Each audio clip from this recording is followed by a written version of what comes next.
Well, that sounds good. That sounds good. Now there's a couple other people who've mentioned personal agriculture. One of them is someone you wouldn't consider her mentioning such a thing as Catherine Austin Fitts.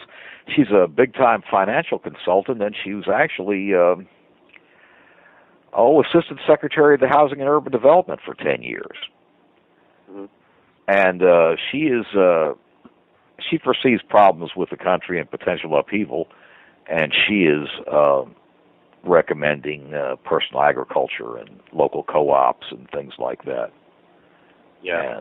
And this woman, like I say, she's a big financier type. She's not one you'd normally associate with those kind of projects. But I don't know. Farmers markets, things like that. And I unfortunately, the whole gist of what we're getting at is we could see if the elite are really making the steps that we believe they're making, and they're trying to implode society to what would you figure, mass starvation and what have you? And well, the first step is to disarm the American public, and then the second will be to confiscate all our gold, silver, and jewelry, any economic valuables. And then after they've done that, then they want to herd us into the FEMA camps and decide who they want to keep and who they don't. Yeah. Well, they probably wouldn't keep radio hosts, so I guess I'd be in a rough way. But well, I don't think I made the list because I didn't get an invitation to a camp yet. No, but one thing, has your group ever looked into? And this, it never really gets highlighted. It was mentioned on Coast to Coast a little bit, but not too much. That there's like $700 or $800 million worth of construction out west in Idaho, Utah, those kind of states, of detention facilities. I mean, Halliburton built them, by the way. And more than. Go ahead. Sorry, go ahead. Well, at any rate, no one's ever really given a good explanation about what their purpose is. No, and to date, I think there are 880 within U.S. borders, and they also have some in Canada, too. And supposedly they have them in Europe. Detention center kind of thing. Europe, yeah. And yet, obviously, it's not for illegal immigrants. Hell, they wouldn't know what to do with an illegal immigrant if he's sitting in the middle of the floor. I mean, they give him $20 and tell him to hit the road. So they're not trying to hold down. It seems like what they're doing is trying to engineer us into a war with Islam using extremism, because they say that Al-Qaeda and Bin Laden and things like that were all CIA creations and operatives. Well, it was pretty strange back at the 9/11 deal where the only people flying in the whole country was the Bin Laden family. That was pretty bizarre. Yeah. And you think that would have raised the flag somewhere that these guys want to learn how to take off if they don't care about landing. I know. I mean, there were so many holes in that whole thing. When I first started this show on this network, I had Susan Lindauer on, and she wrote a book on the 9/11 issue, and she was a CIA operative, asset they called it. And, she worked hand in hand with the CIA. She wasn't actually an agent, but rather, a contract agent, if you will. And she said it was as crooked as a $3 bill. And, of course, the work of Jim Marrs, he's a local Texas author. There's so many holes in the 911 story that, it's just a joke. And, a lot of these things weren't mentioned. But of all, I remember, and I was on my way to Vegas when all that stuff was coming up, and the only ones flying were the Bin Ladens. Now, that makes no sense. None. The thing about this 9/11 story that, I always believed it because who knew? But lately, seeing things exposed on the internet and YouTube with videos and seeing the steel support columns in the center of the buildings were sheared off at angles and the cuts were straight, somebody was telling me that the buildings didn't explode, they imploded and they were demolished. And if you watch them like that, you can see that they did implode, they didn't explode because the debris field isn't wide enough. Oh, absolutely. The whole thing is, and also they found evidence of thermite explosive that's a military-grade incendiary explosive, And you could knock down every building in Sacramento or Dallas or whatever. You're not going to find this thermite residue in the buildings. It's not going to happen. And that's like the smoking gun, if you will. And, well, there's... Go ahead. What years was Bush Sr. the head of the CIA? Oh, golly. I guess it was... well, he's with the CIA way back. I mean, way back. But, I mean, it seems like... gee whiz. Pre-Kennedy? No, it was post-Kennedy because Bush Sr. was actually in Dallas the day of the assassination. And he was with the CIA at the time. But I think it was after Kennedy, the Lyndon Johnson era, perhaps. Let's see. No, it was later than that. I think Ford. After Carter, I think somewhere in the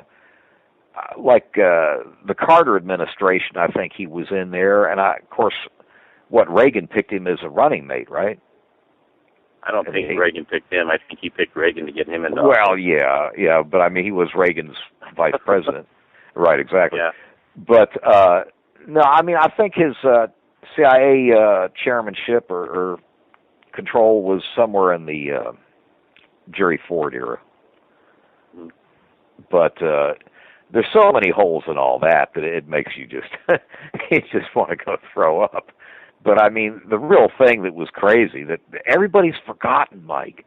This is as clear. You could look it up on the internet in 5 minutes. The BBC reporter was talking about Building 7 has just come down, and right in her background of the scene where she's talking from, with the background of where she's making her report, is Building 7. She mentioned this 20 minutes before Building 7 hit the deck. Now, oops. I can see a certain problem with that. Yeah.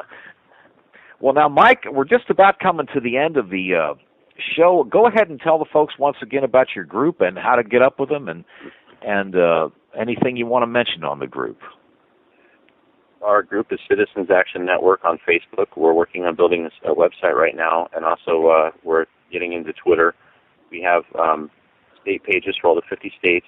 We have international pages for some of the different countries are represented, and we're trying to raise awareness in the world towards the corruption and what's going on in our lives, and to get a worldwide ban on things like GMO produce and Monsanto, and to create a better world for humanity of and for the people, and restore the Constitution within U.S. borders, keep the Second Amendment, and get all your sheriffs on board to become oath keepers and put that pressure on them, because once we get them as oath keepers, they can then make their departments and all law enforcement in their county oath keepers and start resisting federal laws and encroachments on our lives. Because personally, I don't care to be a slave to the grind for the next 30 years to pay taxes just to die an early death. I'd kind of like to have some free time. Yeah, sounds good. It does. Well, and, I certainly... Go ahead. I'm sorry, go ahead. On June 5th, or July 5th, sorry, I'm going down to Oakland, California to meet Ben Chavez. He's the director of the American Indian Charter Schools, and he's going to introduce me to some of his contacts because he's retiring, and hopefully I can keep going where he's leaving off with the school projects. Oh, okay. That sounds good. Well, Mike, I'm glad your group has emerged, and I know we have to have some network for keeping a handle on these developments, and someone that we can associate with, like you say, in a constructive mechanism to educate and maybe take some action and educate people about what they're really facing, because that's what it really is. Most people are like these little hamsters in cages, and they're worried about getting the kids to school and making a couple dollars and to keep a roof over their head, and that's it. But as long as the Starbucks drive-thru's open, they're okay. I know. But unfortunately, I want a little more of life like yourself. And Mike, I've appreciated very much. In just a minute, I better tell the folks about the next couple shows. But I sure have enjoyed it, and I'd like to have you all back sometime. Anytime. Thanks for having me. I had a good time. Okay. Well, I sure did, too. Well, you have a good evening, and we'll get you a link on the show that you can also publish on your Facebook page. Okay. Okay. Thanks, Kevin. You have a good evening. Have a good night. You too. Bye.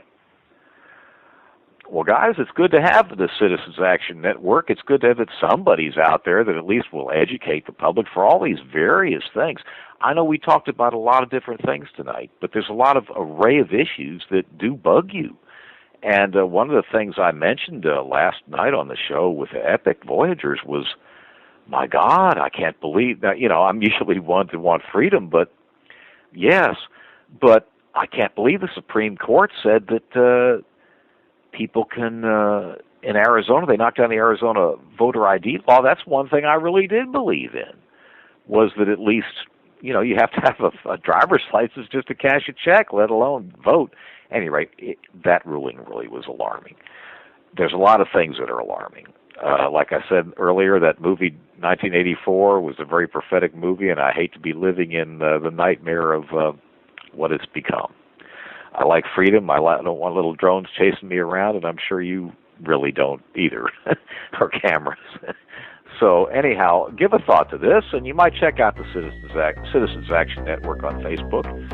And next week, we're going to have Don Shorn. We're going to have a show on hidden archaeology. I know you'll like that. That's June 25th. And then July 2nd, we're going to have Dennis Baltheiser, and we're going to discuss everything that's current in UFOs and underground bases, too. So we've got a lot of stuff coming up. And we're going to try to keep a very varied show, so you will enjoy it and be with us every week. You have a good evening, and we'll talk to you